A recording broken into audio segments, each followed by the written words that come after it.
Ensuite, vous allez aussi avoir en matière de physiologie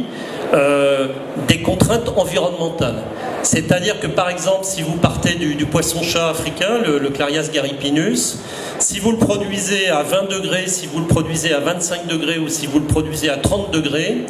le pourcentage d'anomalies larvaires et donc d'alevins de mauvaise qualité va être extrêmement fort dans les extrêmes, c'est-à-dire à 20 degrés et à 30 degrés, vous allez avoir beaucoup d'anomalies larvaires,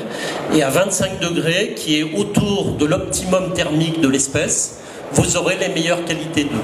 Donc, si vous voulez, pour chaque espèce que vous mettez en élevage, il faut commencer par bien décrire, et c'est ce que peut faire le CNRDPA, l'université et tous ensemble, décrire la biologie des espèces et des populations sur lesquelles vous travaillez, pour définir les optimums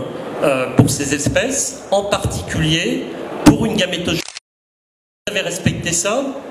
vous allez avoir une troisième question qui est toujours d'ordre physiologique, qui est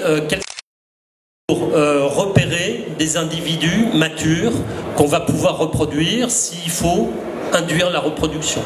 Donc là, on a un problème sur le poisson qui est le problème des critères d'identification des animaux matures. Donc on sait identifier des animaux qui sont en fin de cycle, mais par exemple,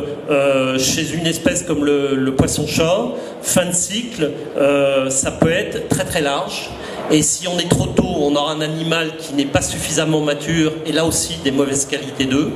Et si on attend trop longtemps avant de faire une fécondation artificielle, on aura des œufs qui sont surmatures, et ça se traduit aussi par des mauvaises qualités.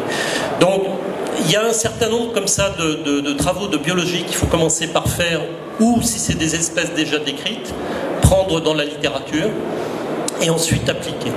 Et après, je dirais, le dernier point qui est essentiel, c'est la gestion des géniteurs pour avoir effectivement une production d'alevins qui est la plus longue possible dans l'année. Bon, mais après, en Algérie, selon